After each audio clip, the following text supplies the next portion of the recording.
ഖത്തറിൽ നടക്കുന്ന FIFA Arab കപ്പിന്റെ ക്വാർട്ടർ ഉറപ്പിക്കാൻ സൗദി അറേബ്യയും മൊറോക്കോയും ഇന്ന് കളത്തിൽ.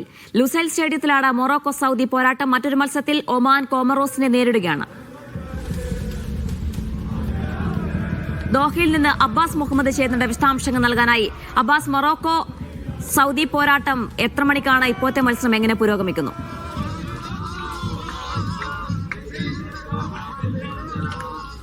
ജീന, മൊറോക്കോ സൗദി പോരാട്ടവും അതുപോലെ ഒമാൻ കോമറോസ് പോരാട്ടവും നിലവിൽ നടന്നുകൊണ്ടിരിക്കുകയാണ്. ഏകദേശം അരമണിക്കൂർ പിന്നിട്ടു. ഈ കളി അരമണിക്കൂർ പിന്നിടുമ്പോൾ മൊറോക്കോ സൗദിക്കെതിരെ ഒരു ഗോളിന് മുമ്പിലാണ്. രണ്ടാമത്തെ മത്സരം ഗോൾ രഹിത സമനിലയിൽ തുടരുകയാണ്. ഗ്രൂപ്പ് ബിയിലെ മത്സരങ്ങളാണ് ഇപ്പോൾ നടന്നുകൊണ്ടിരിക്കുന്നത്. ഇന്നലെ ഗ്രൂപ്പ് എയിലെ മത്സരങ്ങളായിരുന്നു.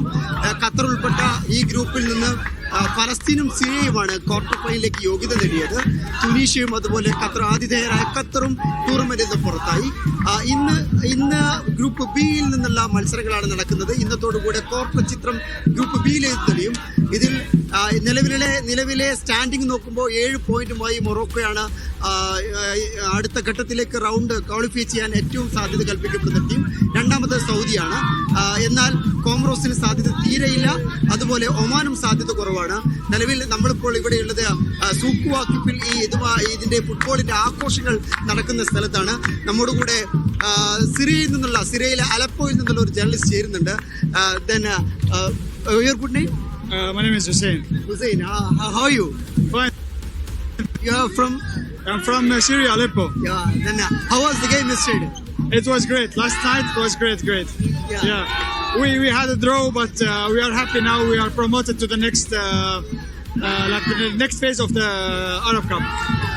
Do you expect the endorsement of this team to the next round? Inshallah. We say inshallah all the teams can go to the final, but finally it will be just 2 teams. I hope Syria will be the one of them. Yeah, Syria is a conflict zone country basically, and this was very. What is your reaction from the home? Well, for 14 years we weren't able to watch the team because of the war in our country, but now we feel like we have a country again. We have a team to watch, and the lads in the team, they are putting all their efforts to the games. So I think we will do something great this year. Yeah, something. Okay. Then what is the future of this team? Especially the play was very fantastic. And what is the future of this young team? The future of this team. So we have a lot of players all around the world because of this refugee situation. So now we rely on them to come to the team of Syria and play with the team. So we can go. Inshallah, next time we go to the World Cup. Who knows? Thank you. Okay, ഏതായാലും സിറിയയിൽ നിന്നുള്ള ജേർണലിസ്റ്റാണ് നമ്മുടെ കൂടെ ചേർന്നത്. സിറിയക്കാരുടെയും അതുപോലെ ഫലസ്തീനികളുടെയും വളരെ വലിയ ആഘോഷം ഇപ്പോഴും ഇവിടെ നടന്നുകൊണ്ടിരിക്കുകയാണ്. ഇവിടെ നിലവിൽ സ്വാഭാവികമായിട്ട് ഇന്ന് കളി നടക്കുന്ന മൊറോക്കോയുടെയും അതുപോലെ സൗദിയുടെയും ഒന്നും ആരാധകർ ഇവിടെയില്ല. സിറിയ ഇവിടെ പാട്ടുപാടിയും അതുപോലെ do you sing a song? Hello, how are you? Syria. Thank you. سوريا كأس العالم. حبيبي عمك انت وياه في فلسطين. Okay. ارفع راسك فوق انت سوري حر.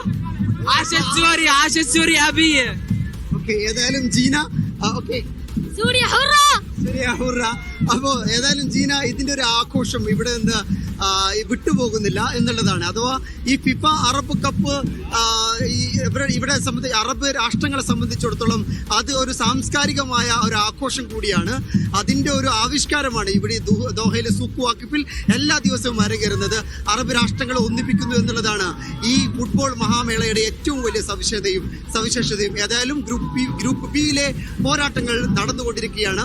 ഇന്നത്തോടുകൂടി group ബിയിൽ നിന്ന് ആരാണ് അടുത്ത ഘട്ടത്തിലേക്ക് ക്വാർട്ടർ ഫൈനലിലേക്ക് യോഗ്യത നേടുമെന്നുള്ളത് ചിത്രം വ്യക്തമാകും. ജീന.